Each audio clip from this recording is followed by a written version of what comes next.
Hi, my name is Ezra Umaira. Today, along with my group members Adina Shakirin and Sarah Sofia, we'll be presenting on our topic Managing Boundaries, specifically on the issues of bartering in therapy. I'll be talking about the introduction of bartering. So, bartering in general is the exchange of goods and services. However, bartering in psychotherapy and counseling also has the same meaning, but it is the acceptance of goods, services, or other non-monetary payments from clients or patients in return for psychological or counseling services. As for the history of bartering, it has been a part of humanity from the beginning, thousands of years before the existence of currency of gold and silver. So bartering is also, according to Zur 2006, it is most common among the poor clients who want or require treatment or help but lack the financial means to pay for it. It is also said that it's normal in several cultures and societies where bartering is a common form of compensation and commercial trade. As for the evolution of bartering, as said before, it existed during the period where there was no money or gold coins, so people bartered almost everything back then, such as food, clothes, weapons, tools, and so on, including services. So bartering can be traced back to ancient Egypt 4,500 years ago, and these coins, after that, coins were introduced as transactions became a little too complex with the bartering system. After that, money was then introduced when it became too difficult to transport a huge number of heavy coins or large objects for the trading process. So lastly, during the economic downturns, many people, including the psychotherapists and users of psychological services, resorted to bartering. And this is according to Stein 2002. Hi, my name is Adina Shakirin, and I'll be talking about the types of bartering and the current ethical issues in bartering. So, the first one, which is types of bartering. As you can see, there are 6 types of bartering. The first row are the more common ones, and the second row are the more uncommon ones. So, firstly, the bartering of goods. This is the exchange of tangible items for psychotherapy. For example, when a client pays using fresh produce, artifacts, and furniture. Cantor 1996 deems this as a much acceptable and less problematic way of bartering compared to the bartering of services, as a fair market value can be established for the goods. Aside from that, the client will also be less likely to face exploitation. However, care must be taken upon using this way to barter, as some items may hold a sentimental value. So the next one is the bartering of services. This is when the client exchanges their work or service for psychotherapy. For example, when a client offers to fix the psychologist's car, this form of bartering is considered as dual relationship and is much more problematic compared to the bartering of goods. This is due to the discrepancy between the client's and the therapist's hourly fee. Because how exactly do you determine the client's hourly fee? Another reason being is the consequences of disengagement. So when you disengage in the bartering of goods, you can return the goods. But if you disengage in the bartering of service, it's much more complex to return a form of service. So there are a few ways to avoid this. Number one, the barter must be done according to each party's hourly fee. So, for example, if the client's hourly fee is $10 and they want to go for a $120 therapy session, they can work for the therapist for around 12 hours to pay off the fee. The second way is the exchange of an hour for an hour. So in this case, an hour of the client's time is exchanged for an hour of the psychotherapy session. So there are also a few complications to this form of bartering. What happens if the client is injured during the provision of service? Therefore, this form of bartering must be conducted carefully, and if it is actually done well, it may be an acceptable arrangement. So the third type is bartering as a low-fee arrangement. So in some cases, the therapist may offer the service for free. However, it may not be an option due to therapeutic issues, or maybe the client is unwilling to accept the service for free due to dignity and pride. And lastly, maybe the therapist is going through financial pressure. Therefore, to avoid humiliation, a clinically preferred solution would be to provide a form of low fee. So moving on to the more unusual forms of bartering, the fourth one is the combination of goods and services. This is when the client offers a mixture of service and items. So for example, the client offers to provide a cabinet for the therapist, which is the provision of goods, and they also offer to build the cabinet for the therapist, which is the provision of service. So the fifth one is the bartering with the wealthy. So financially stable clients are told to conduct volunteer jobs and community services in exchange for a pro bono arrangement. This is usually done as a clinical intervention whereby the client must observe and analyze their actions during the bartering arrangement. So the last type of bartering is the swapping of guns for therapy. So American Psychological Association in 1995 stated in a newsletter that there was an unusual program in California where the psychologists urged the Californian people to swap guns for therapy. This is to reduce the number of guns and raise public awareness about gun violence. Some psychologists even went to the extent of offering 3 free hours of therapy to help stimulate the motivation among people to seek therapy. So moving on to the ethical issues, bartering has been viewed as a controversial issue by psychotherapists. There are a few issues that I have found. So firstly, ASPPB 2003 and the following sources states that the bartering is the first step towards harm or sexual relationships between clients and therapists. Therefore, this has brought to the California Department of Consumer Affairs 1990, California Board of Psychology, Association of State and Provincial Psychology Boards 2003, to include a mandate titled Professional Therapy Never Includes Sex, where there is a section that indicates bartering is a sign of inappropriate behavior and misuse of power.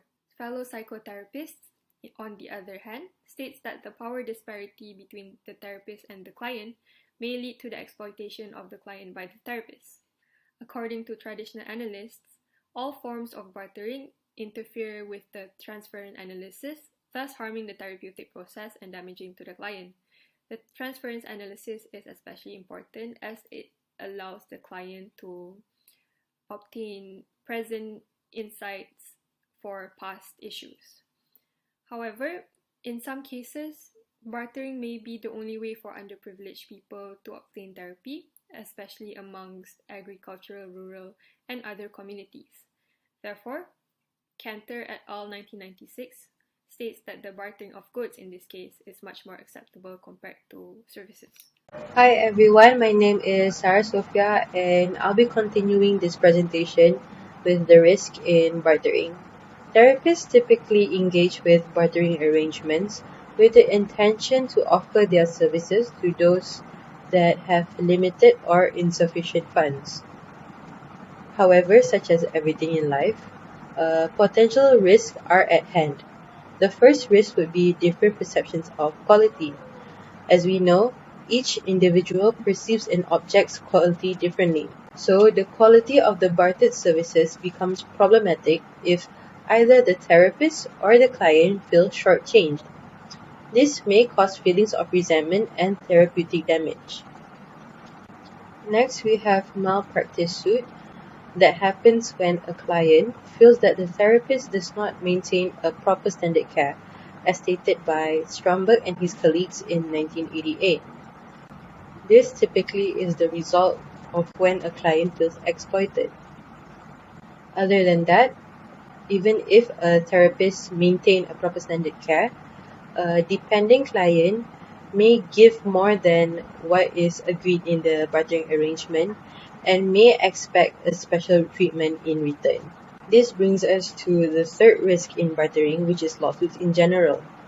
If a client has feelings of resentment, it is easy for them to claim that they undermine the appropriateness of the bartering arrangement in court.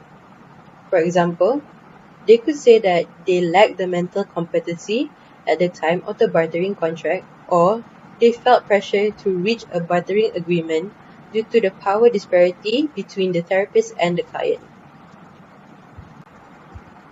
Power disparity is a risk in itself when bartering in therapy, especially between the therapist and the client, as there is a prominent difference of power or ranking.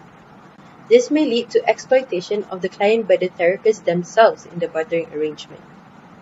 And lastly, one of the many risks in bartering is the slippery slope towards sexual relationships between clients and therapists, as stated by ASPPB in 2003.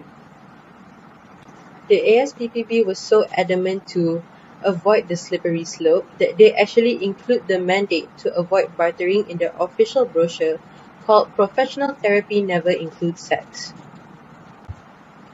Despite the huge risks that are at hand when bartering in therapy, there's also potential benefits.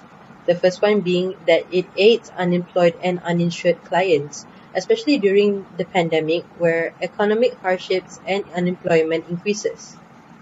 An article written by Zur in 2008 states that refusing bartering can be seen as a form of discrimination that prevents the client from actually receiving the treatment that they need. The next potential benefit is that you empower them, especially when you accept handmade goods given by them. This shows and encourages the client that they have the capabilities in producing something of value. Zur in 2008 actually hanged a painting that was given by the client themselves during their sessions in his office. And that actually created a deep and therapeutic connection with that client.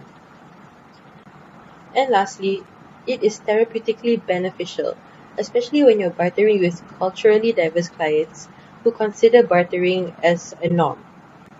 This portrays that you value the client's background and genuinely want to help them, as stated by Syme in 2006.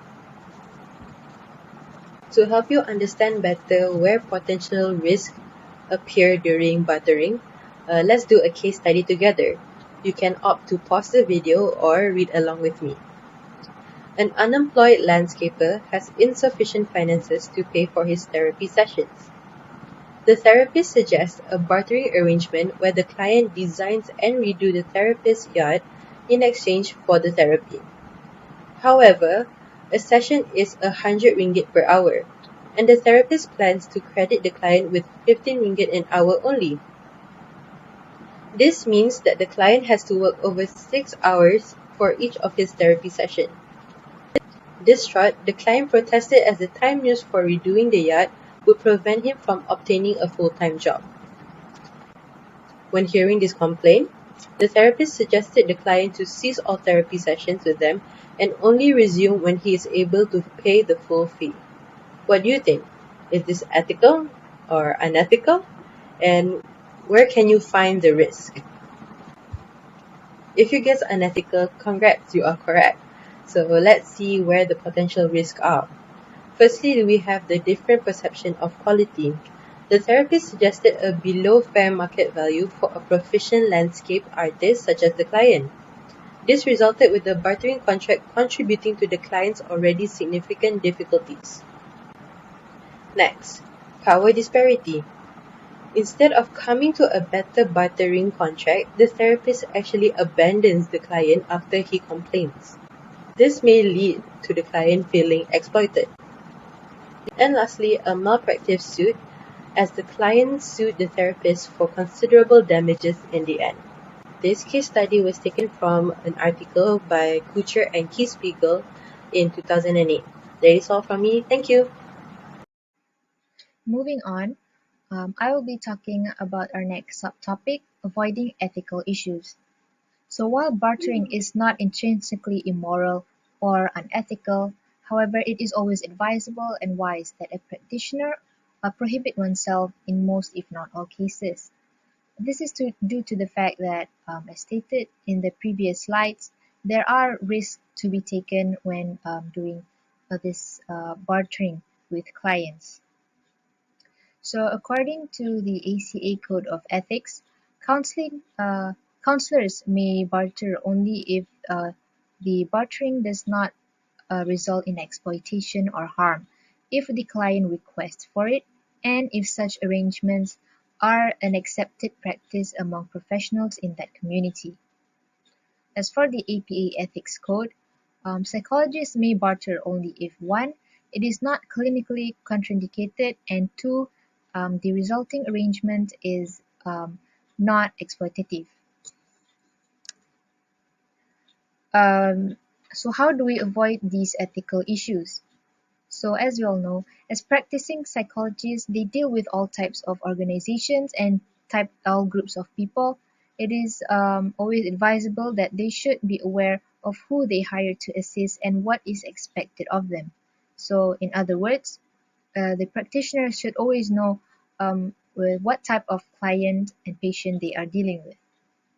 Secondly, bartering arrangement which describes the payment agreement should always be included in their documentation and ensure that client signs any relevant informed consent. It is also important to ensure office policies include the pros and cons of bartering when necessary, and that clients are fully aware and informed and have read and signed all these documents prior to the implementation of bartering. So in certain cases, as with borderline clients or those who see themselves as victims, it is always important for these practitioners, psychologists, and counselors to be aware that um, bartering can also be counterclinical. Number 5, in complex and difficult cases, it is advisable and it is always a good idea to consult with clinical, ethical, or legal professionals and to always log the appointments in clinical reports. And lastly, it is also encouraged that these practitioners keep written reports throughout the treatment if or when there are issues or complications with the bartering agreement with patients occur. So that is all from us. Thank you for listening. These are our references and that is all from us. Thank you.